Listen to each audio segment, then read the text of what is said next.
ئەمڕۆ میوانداری بەڕێز سیپان شێروانیمان کردووە ئەندامی ئەنجومەنی نوێنەرانی عێراق لە ستۆدیۆ میوانی منە بەڕێز سیپان بەخێرهاتیە کاتت باش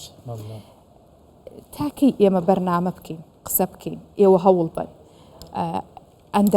ئەندامەکانی ئەنجومەنی کوردستان لەوێ شەڕ بکەن بەڵام کەی بەغدای تر واز لەم بیان و پاساوا ناهێنێ بەڵێ بەناوی خۆی گەورە و دلۆڤان سڵاو و ڕێز تەبیعی بۆیان دەچێتە سەر بۆیە هەر خەریکن بەردەوام دەبن لە کێشە دروستکردن و دۆزینەوەی بەهانەیەکی بێمانە نایاسایی و نادەستوری بۆ تەمویل نەکردنی موچەی فەرمانبەرانی هەرێمی کوردستان بۆیان دەچێتە سەر بۆچی لەبەر ئەوەی دەبینین هێشتاش ئەمڕۆ لە کوردستان یان لە بەغدا کۆمەڵە نوێنەرێکی کوردستان هەن کە بەهانەکانی بەغدا بە یاسایی دەزانن لە هەمان کاتیشدا بەهانەشیان بۆ دێنەوە و شەرعیەتیان پێدەدەن کە موچەی هەرێمی کوردستان ببڕێت ئەمە مەوزوعەکە وازەحە کاتێک کە مافێکی دەستوریە یاساییە شەرعیە بە قەرار بە دەستور بێ بە یاسا بێ بە مەحکەمەی ئیتحادی بێ بە ئەتفاق بێ بە هەر شێوازێک بێ ئەمە مافێکە و دەبێت عێراق پێوە پابند بێت بەڵام ئێمە لە جێ ئەوەی پەنجەمان بخەینە نێوچاویان کە بۆچی موچەمان دوا دەخەن و بچین هێشتاش حەقیان بدەینێ تابعاً بەردەوام دەبن چونکە ئێمە ئەزمونێکی دوور و درێژمان هەیە لەگەڵ عێراق ئێمە ئەوەی شارەزایەکی کەمی لە مێژوو هەبێ لە چواردەی گەلاوێژی 1958 کە نظامی حکوم لە عێراق گۆڕیا و اتفاقێکی باش لە بینی کورد و عەرەب کرا 3 ساڵی خۆیان تەنها 3 ساڵ توانیان بەردەوام بن لەسەر اتفاقەکە لە ساڵی 1970 لە 11 ئادار ڕێکەوتنی ئادار کە واژوو کرا ئەمیش تەنها 4 ساڵی خۆیان و جارێکی تر پاشگەز بوونەوە کەواتە مێژووی ئێمە لەگەر دەسەڵاتدارانی عێراق لەگەڵ سیاسیەکانی عێراق پەڕە لە پاشگەز بوونەوەی ئەوان لە ڕێکەوتنەکان و لە مافەکانی گەلی کورد ئەوە بەڕێستان ئاماژەتان بە مێژوودات کە ئەوان ڕێکەوتنیان کردو و پاشگەز بوونەتەوە یاسا ئەڵێ تەواوە دەستور ئەڵێ تەواوە ئەم مافەدانی پێدانراوە ڕێکەوتن کراوە لەسەری دادگای فدراڵی کراوە ئەی عێراق بۆچی پاساوە هێنێتەوە یان بۆ دوایە خاڵ هەر لە ڕابردووش وە لە ئێستا و ئەگەری هەیە لە داهاتوش هەمان سیاسەتی هەبێ بەرامبەر هەبرێن بەدڵنیاییەوە هەر ڕۆژێک دواخستنی موچە ئامانجێکی سیاسی بەدووەوەیە و هەدەفێکی سیاسیە لەبەر ئەوەی ناکرێت لەبەر ئەو بەهانە بێمانایانە ملەتێک برسی بکرێت ئەمانە ئەم دەسەڵاتدارەی ئێستای بەغدا موچەیان بۆ سنوورەکانی داعش دەنارد ئەو شارانەی کە کەوتبوونە ژێردەستی داعش لە مووسڵ و لە ئەنبار و لە شارەکانی تر هەموو مانگێک لە کاتی خۆ موچەیان بۆ ژێردەسەڵاتی داعش دەنارد بەڵام ئامادەنین موچە بۆ هەرێمی کوردستان ئەو کاتە ئەو ئەندامانەی ئەنجومەن قسەیان نەکرد لەسەر ئەوە واللهی جامە لە بینی ساڵی 2014 بۆ 2018 بوو من نازانم کە هەڵوێشتیان ئەو کاتە چ بووە باشە باسی ئێستا بکەین ئەو ئەندامانەی ئەنجومەن جا ئەگەر کورد بێ یا خۆت عەرەب بێ کاتێککە ئەڵێ پاساوە هێنێتەوە پاڵپشتی پاساوی بەغدا ئاکات هیچ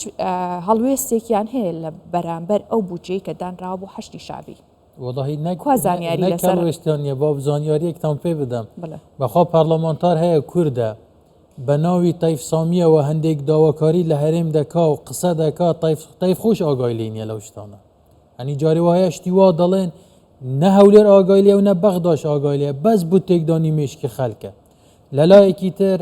زۆر جار من ئاماژەم پێداوە ئێمە هەرێمێکی دەستورین ئێمە بە پێی دەستوری عێراق مافی دەسەڵاتی یاسادانان و تەنفیزی و قەزائیمان هەیە بۆیە ئەو شتە وردەکاریانە پەیوەستە بە حکوومەتی هەرێمی کوردستان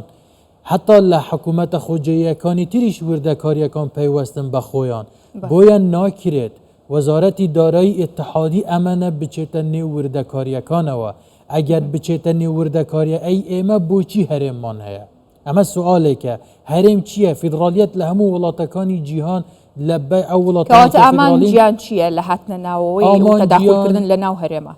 ئامان گیان ئەو کەسەی کە دەیەوێت گەلی کورد برسی بکات من ئێستا دەڵێم هیچ بەهانەیەک نییە یەکەم شت هیچ بەهانەیەک نییە کە موچەی فەرمانبەرانی هەرێمی کوردستان نەنێردرێت ئەوەی کە موچەی فەرمانبەرانی هەرێمی کوردستان نانێرێت و بیانووی نایاسایی و نادەستوری دێنێتەوە بۆ نەناردنی موچەی فەرمانبەرانی هەرێم هیچ جیاوازیەکی نییە لەگەڵ ئەو شۆڤینیانەی کە کوردیان ئەنفاڵ دەکرد کوردیان تعریب و تەرحیل و دەیان کارەساتی تریان بەسەر کورد داهێنا ئەمە نەفسی عقلیەتە بەڵام دنیا گۆڕاوە سەردەم گۆڕاوە ناتوانن وەکو جاران زیلێک بێنن کچکە و منداڵبار بکەن بچن زیندە بە چاڵیان بکەن بەم شێوازە بۆیان چوەتە سەرەوە باشە بەرەنگاریەکەی ئێوەش ئێستا گۆڕاوە ئەبێ لەوێ مافەکانی کورد بەدەست بێنن بۆ مانگی سێ چیەکەن بە تایبەت ئەمڕۆ کە دانیشتنی ئەنجومەنی وەزیرانی هەرێمی کوردستان بوو و سەر وەزیران خۆی داوای کردووە کە لیستی موچەی مانگی سێ ئامادە بکرێت لێستەوە چۆن شەڕەکەی بۆکەن بۆی وەکو مانگی دوای نەخەن خۆی اتفاق کرایە کە ئەو لیستی موچەی مانگیەک ببێتە ئەساسێک بۆ هەر 12 مانگی ئەم ساڵە ڕاستە هەندێک وردەکاری پێویست بوو من ئاگادار بووم لە برادرانم پرسی لە حکوومەتی هەرێم کە چ پێویست بوو بکرێت هەمووی کرایە ئەو خانە نشین کەیسی خانە نشینەکان بوو هەمووی جێبەجێ کراوە بە تایبەت ئەوانەی کە مانگانە خانە نشین دەبن قەزیەکان هەمووی دوێنێ مەحزەرێک واژوو کراوە هەموو شتێک کۆتایی پێهاتووە بۆیە ئیتر لێرە دەبێ بڵێن بەسە ئێمە نەک تەنها من و چەند برادێک دەبێ هەر 63 پارلەمانتاری کورد بڵێ بەسە دەبێ ئیتر سنوورێک دابنین کە دەبێت لە کاتی خۆیدا بنێردێت داهاتی نانەوتی ڕادەست کراوە قانونی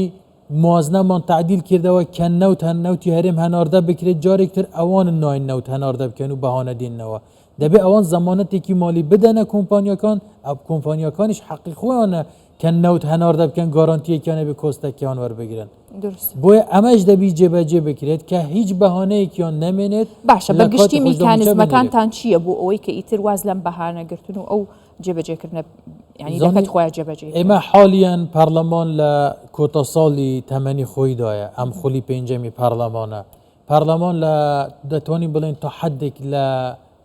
خاوبوون و لە لاوازبووندایە چونکە بەرەو کۆتاییەکەی دەچێت هەندێک مەشاکلی سیاسیش هەیە لە تایبەت لە نێو ماڵی شیعی زیاتر وای کردووە کە دانیشتەکانی پارلەمان پەک بکەوێت ئەگەرنا پارلەمان مەتبەخی قەراراتی سیاسیە لە عێراقدا دەتوانێت تەسیراتی هەبێ بەڵام بە مەرجێک کە مکەوەن بڕیار بدان نەک تەنها فراکسیۆنێکی حەزبێک هەر کاتێک تەواوی فراکسیۆنە کوردیەکان بەیەکەوە تەنها بەیانێک دەربکەن لە نێو هۆڵی پارلەمان بڵێن ئەگەر موچە نەیەت ئێمە ئستقالە دەدەین وەکو مکەوەنی کوردی پارلەمانی عێراق بەجێ دێڵین دڵنیا بن 24 سعات تێناپەڕی موچە هەرێمی کوردستان باشە هیواتان هەیە ئەو یەک دەنگیە دروست بێت لە ناو فراکسیۆنە ئێمە نییە بەداخەوە نەبووە ئێمە لە زۆر مەراحلا یەکدەنگ بووین بۆ نمونە چەند یاسامان تێپەڕاندووە هەموو فراکسیۆن کاتێک کە یەکدەنگە بن کارەکە لە کاتی خۆیان جێبەجێکرێت ئەگەر یەکدەنگ بین کەس ناتوانێت لە بەرامبەرمانە بوەستێت لە هەموو ئەو مەرحەلانەی ئێمەی کورد یەکدەنگ بووین ئەوەی ویستمانە جێبەجێمان کردووە هەر کاتێکیش یەکدەنگ نەبوو بین کۆمەڵە برادێک بچن لەگەڵ بەرەیەک لە قەوارەی هەرێم بدەن لە مافە دەستوریەکانی هەرێم بدەن لە دیژی موچە و بوجە خەرکی هەرێم کار بکەن لەوێدا ئێمە زەرەرمان کردووە زۆر مەراقمە بە کورتی یەک وەڵامم دەستکەوێ دایمە پرسیاری ئەوەکەم ئایا وەزارەتی دارایی عێراق ئەندامانی ئەنجومەنی پەرلەمان هەمویان وردەکاری تەواوی هەر بەش و هەر سێکتەرێکی موچەخۆری عێراق ئەپرسن وەکەوەی کە لە هەرێمی کوردستانەوەی پرسن نەخێر ئێستاش دڵنیام زۆربەی پارلەمانتاران ئەگەر کەسێک هەبێ بەنهێنی و معلوماتی وەربگرێ ئەمە شتێکی ترە بەڵام ئەوەندەی من بزانم نە ژمارەی موچەخۆران نە ژمارەی کارتە بانکیەکان کی کارت ماستەر کارت نەئی موچەخۆری مەدەنی نە سەربازی یان حەشدی شەعبی نە خانە نشین نە ڕێعایی ئیجتیماعی دڵنیام کەس زانیاری تەواوی لا نییە کەس معلوماتی تەواویشی لا نییە دەیان مەلەفی تر هەیە لە وەزارەتی دارایی عێراقدا کە پارەیەکی گەورە بزر دەبێ بەوەی کەس بزانێ ئێمە دەستمان پێ کردووە لە لای خۆمانەوە ڕۆژانە چاودێری بابەتەکان دەکەین ڕۆژانە نووسرا و ئاراستەی وەزارەت دەکەین بۆ وەرگرتنی زانیاری لەسەر چەند سێکتەری جیاجیا وەکو ئەرکی پارلەمانتاری کە تەدقیقی داتاکان بکەین و کە ئەو داهاتی خەلک و ئەموالی خەڵک لەم وەزارەتە دەبێ شەفاف بێت و دروست. دەبێت چاودێری تێدا بکەیت. ڕاستە بڕێز سیپان شێروانی ئەندامی ئەنجومەنی نوێنەرانی عێراق لەگەڵمان بوو سپاس بۆ ئێوە سپاس بەخێر بۆ هاتن ئێوەش. زۆر سپاس بۆ ئێوە. سپاس.